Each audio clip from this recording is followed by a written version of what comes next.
The first thing Lucas Warner did when he walked into our Philadelphia office wasn't shake hands or learn anyone's name. He complained that the Herman Miller chairs didn't have enough lumbar dynamism. That's the exact phrase he used, lumbar dynamism. I'm Oliver Sullivan, 58 years old, and I've been building secure banking systems since before this kid knew what a firewall was. I sat in the back of the conference room with my lukewarm coffee, watching him pace around in a suit that cost more than my truck payment.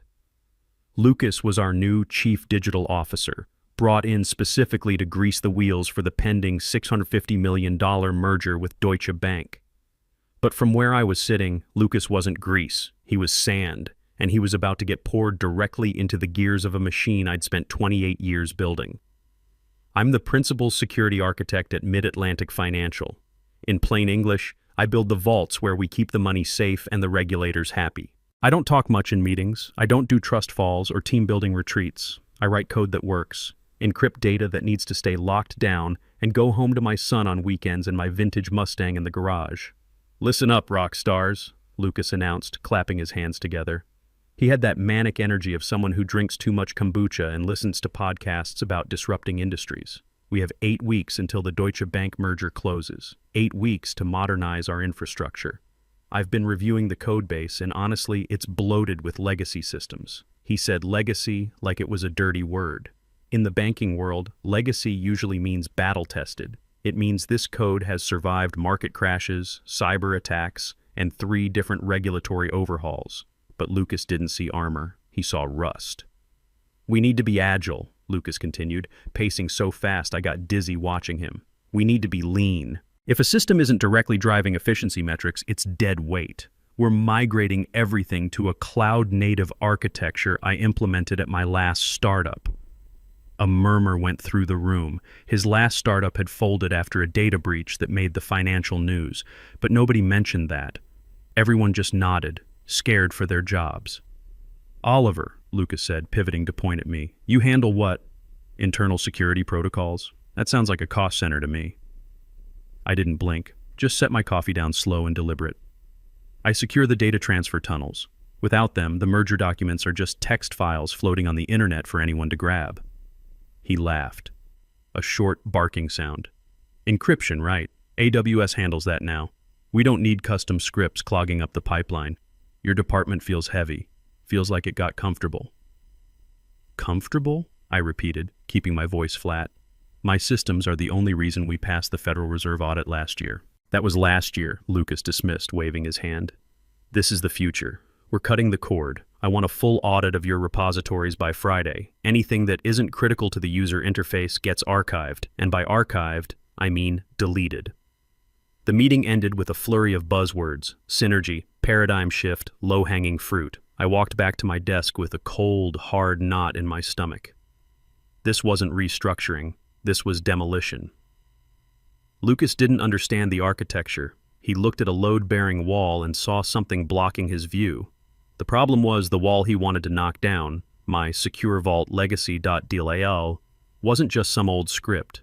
It was the master authentication engine, a complex multi-layered system that generated the encryption keys for every single banking transaction we processed. Delete that, and you didn't just lose the code. You lost the ability to decrypt every loan document, every mortgage contract, and every merger agreement we'd signed in the past decade. It was designed to be secure. If someone hacked us, they couldn't read the files without the live generator, and Lucas wanted to delete it because he thought it looked outdated. I sat at my desk, surrounded by 3 monitors showing terminal windows. I could have marched into his office. I could have drawn diagrams. I could have explained the regulatory requirements. But I knew guys like Lucas. If I fought him directly, he'd see it as a challenge to his authority. He'd fire me for resistance to change and then delete the code anyway. No, I needed a different approach. My email pinged. It was Ryan Torres, our junior systems admin. "Hey Oliver, did you see Lucas just revoked admin access for the security team? Says he wants to approve all changes personally to ensure architectural consistency." I checked my terminal. Access denied. Right privileges revoked. He had locked me out of systems I'd built from scratch. He'd taken the keys to a vault and handed them to someone who thought password 123 was secure enough. A normal person would panic. A normal person would call HR. I felt that strange, icy calm settle over me. The same feeling I got debugging critical failures at 3 a.m. when millions of dollars hung in the balance. Emotion drains away, replaced by pure logic. If Lucas wanted to play God with the file system, fine, but I wasn't going to let him burn the company down without an insurance policy. I opened a terminal on my personal workstation, one that didn't log to the central server. I typed in a command I hadn't used in years, full system mirror. I wasn't just downloading files, I was cloning the entire repository, the history, the branches, the tags, and most importantly, the authentication logic that lived in subdirectories Lucas didn't even know existed. The progress bar crawled across the screen. 15%, 42%, 78%. Oliver. I minimized the window instantly. Lucas was standing at my cubicle, leaning over like a guidance counselor trying to relate to a troubled teen. "We need to talk about your attitude in the meeting," he said, straightening his tie. "I know change is hard. I know you old guard engineers get attached to your scripts. But I need team players. I need people who are hungry for innovation." I looked up at him, keeping my face completely blank. "I understand, Lucas. You want efficiency. You want modern solutions." "Exactly," he pointed at me, beaming. "See, you get it. I'm going to need you to hand over the documentation for your encryption protocols. I'm bringing in a consulting firm, some guys I know from Stanford, to rewrite everything in a more scalable framework." "Rewrite the authentication engine," I said slowly. "In 8 weeks? They're wizards, Oliver. Real innovators. Just give them the technical specs." "Sure," I lied. "I'll compile everything for you." "Great. And hey, let's try to smile more, yeah? This merger is supposed to be a celebration." He tapped my desk twice and walked away, already typing on his phone. I brought the terminal window back up. Status, 100% complete. I pulled a military-grade encrypted drive from my desk drawer, the kind they use for classified data. I plugged it in and moved the mirrored repository onto the drive. Then I ran a script to scrub the download logs from my machine. I wasn't stealing company property. I was saving its life. Or maybe I was preparing the weapon that would end Lucas's career. I hadn't decided yet. As I watched Lucas high-five the VP of Operations across the room, talking loudly about disrupting traditional banking workflows, I knew one thing for sure. He was going to delete the safety protocols. He was going to cut the parachute because he thought the backpack looked too heavy. And when he hit the ground, I wanted to make sure I was the only one holding the ripcord. The next morning, the office smelled like ozone and panic. Lucas had evidently pulled an all-nighter creating what he called Project Zero, redundancy elimination, a shared spreadsheet projected on the massive monitors in the main engineering bay. It was a kill list, rows and rows of file names, directories, and libraries highlighted in red. Next to each one was a status column, pending deletion. I walked in with my coffee and stood next to Ryan. Poor kid looked like he was about to throw up. "He's deleting the load balancers," Ryan whispered. "Look at row 23. He marked the traffic management script as redundant because he says the cloud provider handles it automatically. The cloud provider charges us $50,000 a month for that service," I said calmly. "My script does it for free." "He doesn't care about cost," Ryan said. "He cares about file count. Says we have too many scripts. Wants to reduce the repository size by 60% before the Deutsche Bank technical review." I scanned the list. My eyes stopped at row 47. Secure Vault Legacy.dl. Owner O'Sullivan. Reason for deletion. Obsolete authentication method. Non-standard implementation. Incompatible with cloud architecture. Action. Immediate purge. My heart didn't skip a beat. It slammed once, hard against my ribs. Obsolete authentication method. Secure Vault wasn't obsolete. It was the core of our entire security infrastructure. A custom encryption engine I'd written 8 years ago when we realized standard banking protocols were too slow for the volume of transactions we processed. Non-standard implementation was a security feature. If you could reverse engineer it easily, so could hackers. Lucas was looking at a nuclear reactor's control system and calling it a useless metal box. I walked over to the glass-walled conference room where Lucas was holding court with his consulting team. 3 guys in fleece vests who looked fresh out of college. "Lucas," I said, stepping into the room without knocking. "Row 47. The Secure Vault system. You have it marked for deletion." He looked up, annoyed. "Oliver, we're in a sprint planning session. Unless the building's on fire." The secure vault system isn't just authentication, I said, keeping my voice level. It's the key generator for all our encrypted documents. Delete that file, and every contract, every mortgage, every merger document becomes unreadable. Permanently. Lucas rolled his eyes and looked at his consulting team. One of them, a kid named Mason who probably still lived with his parents, spoke up. Actually, Oliver, we checked the dependencies. Nothing actively calls that script. It's orphaned code. It's not running because it's a background daemon, I explained, using small words. It activates only when documents are accessed. Check the system logs. We process 40,000 encrypted transactions daily. We checked the logs, Lucas interrupted. Zero activity in the last 48 hours, because nobody's tried to open a merger document in 48 hours. Lucas stood up. He wasn't smiling anymore. Oliver, stop. This is exactly what I'm talking about. You're hoarding legacy systems. You're clinging to outdated methods. He leaned over the table. Your code is messy. It confuses our new developers. It goes. End of discussion. I looked at him. I looked at Mason smirking at his MacBook. I looked at the whiteboard where they'd drawn their new architecture, basically arrows pointing to a cloud icon labeled Deutsche Bank Integration Layer. Something cold and sharp crystallized in my chest. The anger didn't vanish. It froze into something useful. Okay, I said. Lucas blinked. He'd expected a fight. You're the chief digital officer, I said. If you say it's obsolete, it's obsolete. I'll focus on the UI transition like you asked. Good, Lucas said, relaxing instantly. Good. I knew you'd come around. See? It's liberating. Letting go of the old ways. Liberating, I echoed. I walked out. Ryan was waiting in the hallway, looking terrified. Did you save it? He whispered. Did you convince him? No, I said, walking past him toward the break room. He's going to delete it. But Oliver, if he deletes the authentication engine, what happens to our encrypted files? I stopped and looked at Ryan. He was a good kid.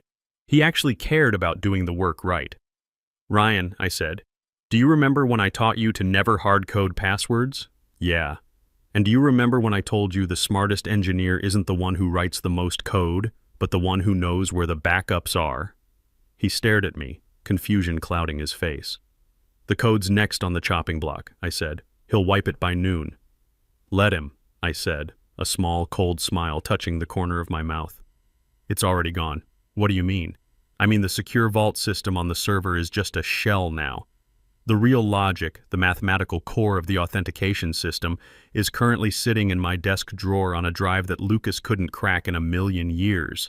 I went back to my desk and opened a support ticket. Ticket number 4401, confirmation of deletion order for Secure Vault Legacy.dll. Per CDO instructions, authentication engine deemed obsolete and approved for deletion. Security team advises against this action, but acknowledges executive override. 5 minutes later, my email pinged. Ticket closed. Status, approved. Comment, stop being dramatic, Oliver. Execute immediately. I saved the email as a PDF. I printed it. I put it in my bag. Then I opened my terminal and found the file on the server. I didn't delete it. I wouldn't do his dirty work. But I renamed it from Secure Vault Legacy.dll to Trash Code Do Not Touch Old.ddl. If he wanted it gone, he'd have to drag it to the recycle bin himself. And I had a feeling he'd enjoy it. 3 days later, the executive conference room was packed. 25 executives, 4 board members, and Lucas, who was sweating through his expensive shirt. It was time for the alpha demo. The dog and pony show where Lucas was supposed to prove his lean, agile approach had revolutionized our merger platform.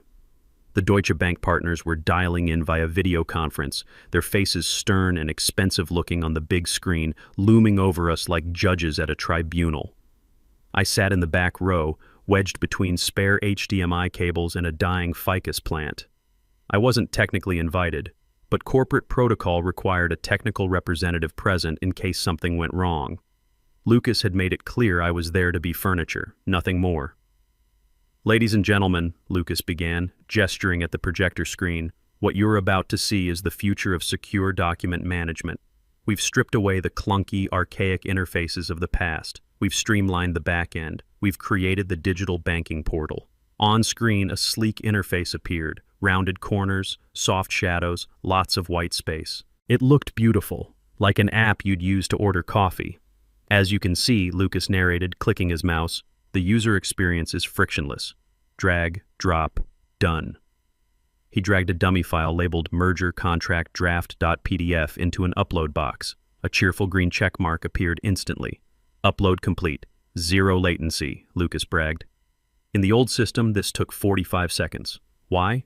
Because legacy encryption was choking on unnecessary security cycles. We've optimized the pathway. Now it's instantaneous. I crossed my arms. It was instantaneous because it wasn't doing anything. I could tell just by looking at the response time. No authentication handshake, no key exchange, no regulatory compliance checking. He was basically uploading a file to a public folder and calling it secure banking. Impressive speed, one of the Deutsche Bank executives said from the screen. And the security protocols? These documents contain sensitive financial data. Lucas didn't miss a beat. Military-grade encryption. We utilize a proprietary cloud-native security envelope that wraps the data in dynamic authentication layers. Dynamic authentication layers. He was making it up as he went. And the historical archive? The German executive asked. We need to verify timestamps on the loan portfolios from 2019 before we finalize the acquisition. Fully integrated, Lucas lied smoothly. We've migrated all legacy data to the new portal. Everything's accessible through a single dashboard. He clicked on the archive tab. The screen populated with a list of file names. It looked perfect. Then he made the mistake of looking back at me. Maybe he felt my eyes boring into his skull. Maybe he just needed a scapegoat to elevate his own status. You know, Lucas chuckled, gesturing toward the back of the room, our principal security architect Oliver was very concerned we were moving too fast. He paused for effect. The room turned to look at me. Oliver's encryption methods were so complex, I think even he forgot how they worked half the time. Right, Oliver? A few executives laughed. The VP of operations smirked. Classic power move. Undermine the technical expert to make risky shortcuts seem like genius management. I didn't frown. I slowly, deliberately crossed my arms and offered a polite, tight-lipped smile. Complexity is often mistaken for confusion by the uninitiated, I said. My voice wasn't loud, but in the acoustic dead zone of the conference room, it carried. The laughter died instantly. Lucas's smile faltered for a microsecond before he recovered. Right. Well, complexity is the enemy of execution, he said, turning back to the screen. And as you can see, we are executing. He clicked on a file in the archive.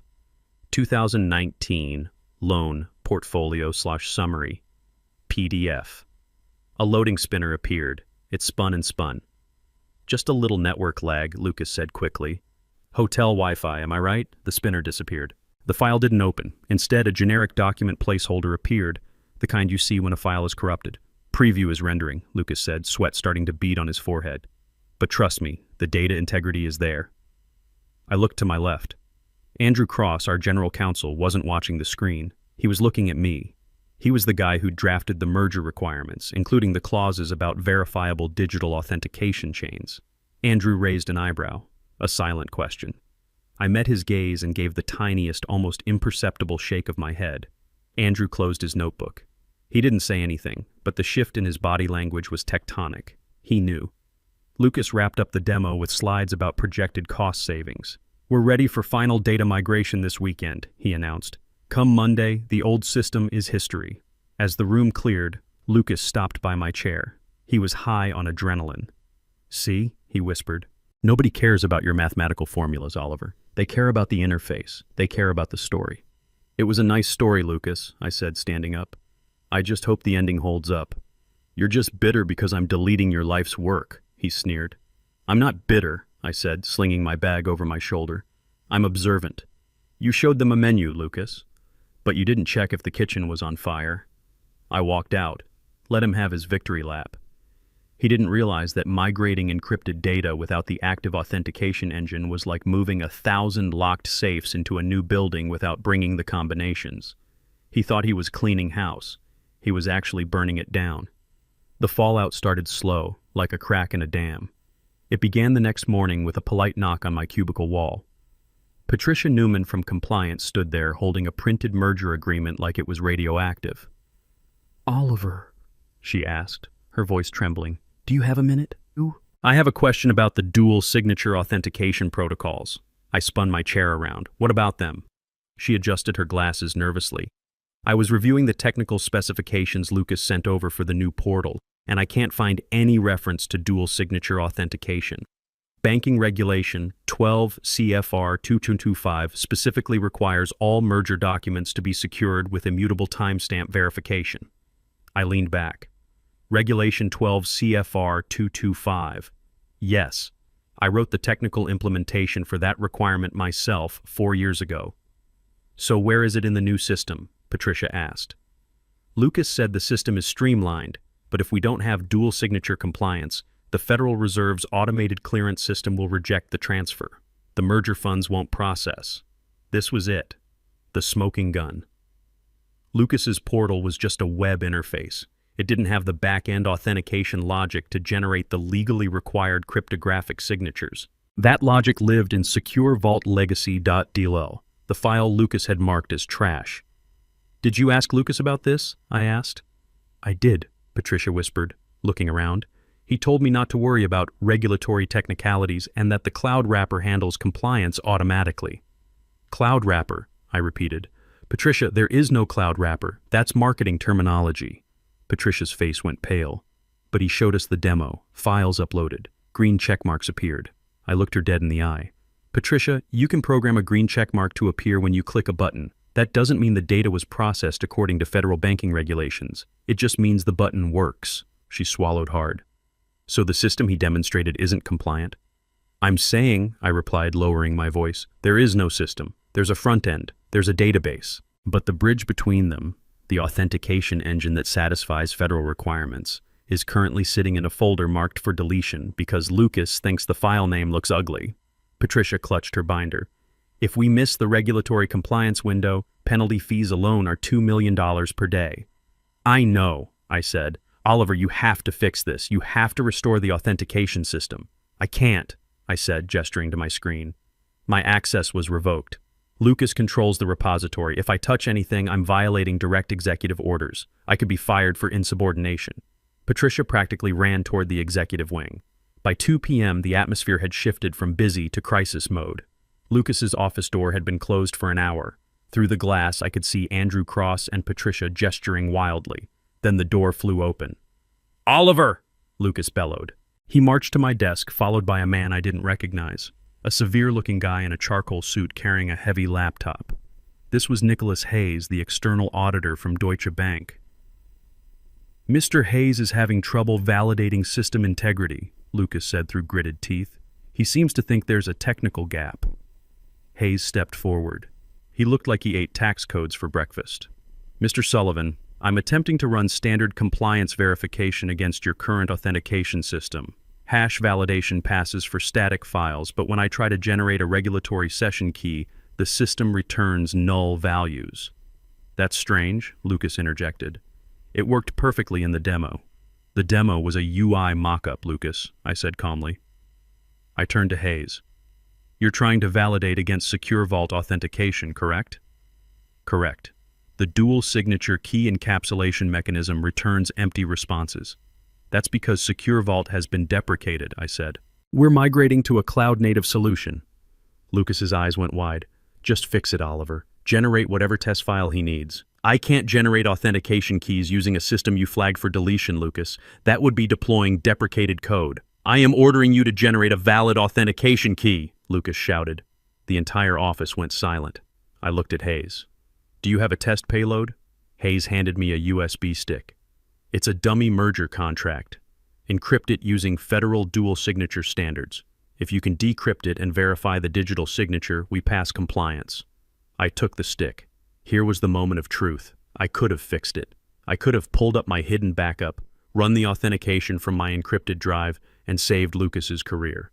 But Lucas was standing there vibrating with arrogance, treating me like a vending machine he'd kicked to get free candy. I typed a few commands, pointing the system to the current repository, the one Lucas had cleaned. Encrypt payload, merger contract test.pdf using Secure Vault authentication. The terminal blinked. Error, authentication library not found.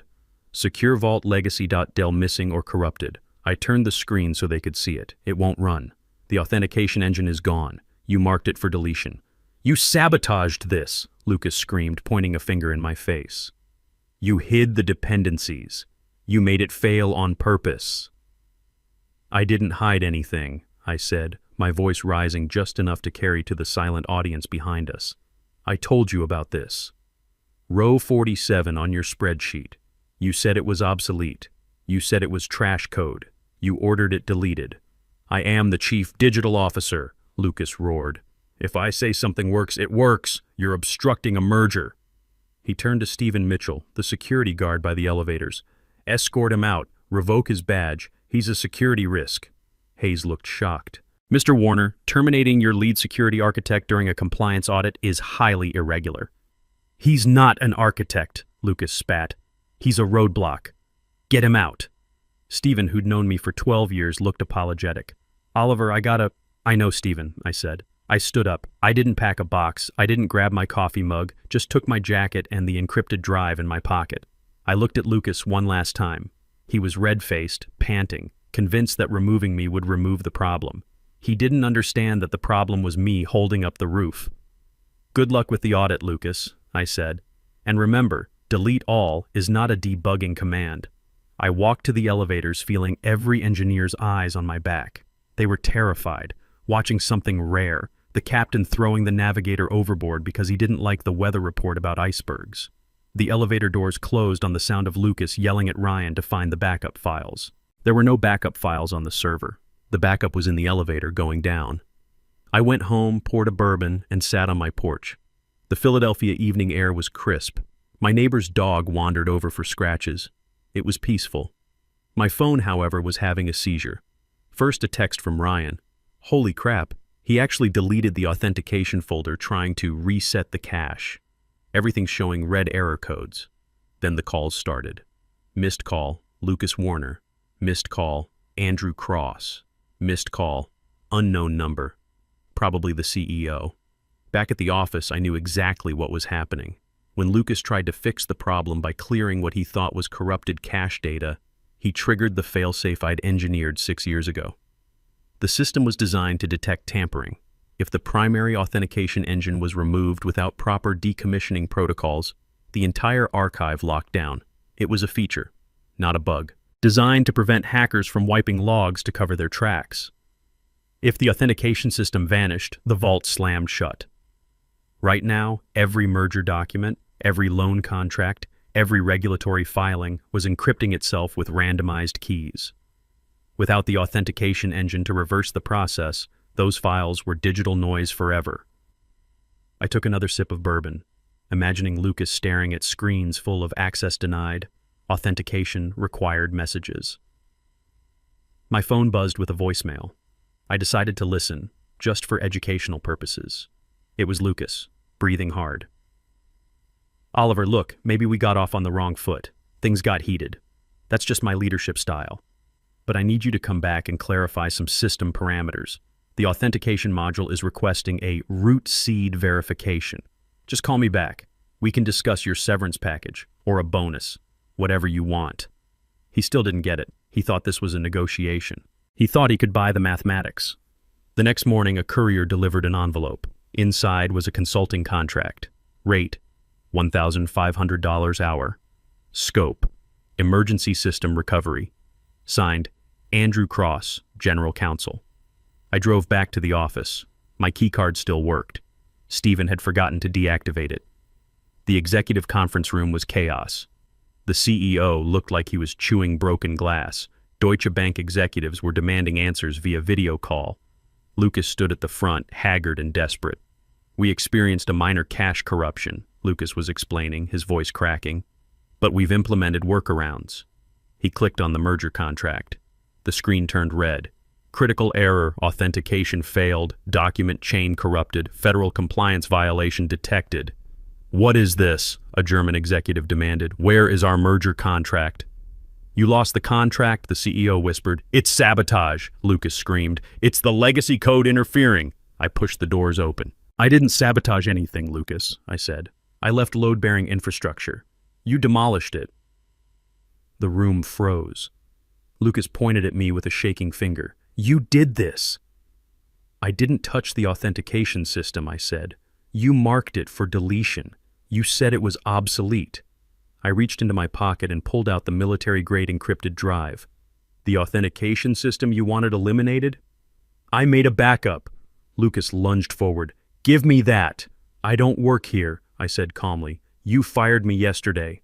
Oliver, please, the CEO begged. Name your price. I looked at the drive, then at Lucas, broken, his arrogance stripped away. The code wasn't the product, I said. The code was the lock. The product was the engineer who knew how to turn the key. You fired the product. 3 hours later, I walked out with a signed contract. $2,500 per hour, 6-month minimum engagement as chief security consultant, and full authority over the authentication infrastructure. The $650 million merger would proceed, but under my terms. Lucas cleaned out his office that afternoon. As I drove home in my Mustang, I realized something. The legacy system was gone, but the engineer who built it, he was just getting started. Sometimes you have to let them burn the house down before they understand who built the foundation. The bourbon tasted especially good that night.